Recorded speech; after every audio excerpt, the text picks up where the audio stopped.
Hello అండి, ఈరోజు చింతపండు చారు చేస్తున్నాను. దానికి కావాల్సినవి ఎండుమిరపకాయలు 4, అల్లం వెల్లుల్లిపాయలు, ఈ కొబ్బరి, ఇది ఎండు కొబ్బరి, ధనియాలు, కందిపప్పు, కరివేపాకు, చింతపండు, ఒక ఉల్లిపాయ.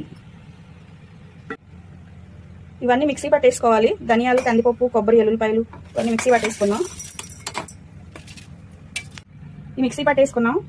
చారు పెట్టుకోవడానికి ఒక గిన్నె తీసుకున్నాను. దాంట్లో ఉల్లిపాయ ముక్కలు,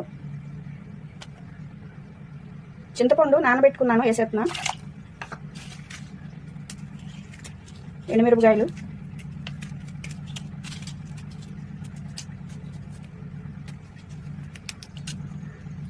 దీనికి సరిపడా, చారుకు సరిపడా నీళ్లు,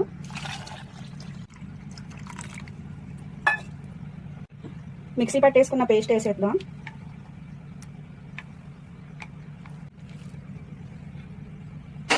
ఉప్పు, పసుపు, కొంచెం కరివేపాకు,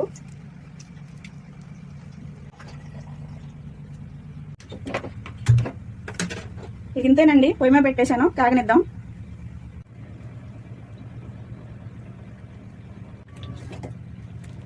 చారు కాగుతున్నాయి, ఇంకొక 10 నిమిషాలకి అయితే అయిపోతాయి.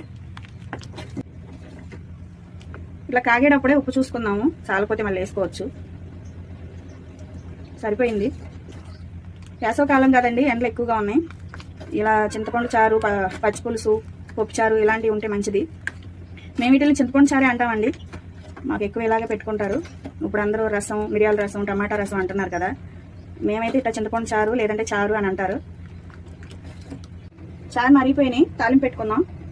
తాలింపు చేసుకోవడానికి నూనె పోసుకున్నా. దాంట్లో తాలింపు దినుసులు, ఆవాలు, జీలకర్ర, అంతే, ఇంకేం వేయక్కర్లేదు. కరివేపాకు. తాలింపు వేగిపోయింది, తాలింపులో చారు పోసేసుకుందాం.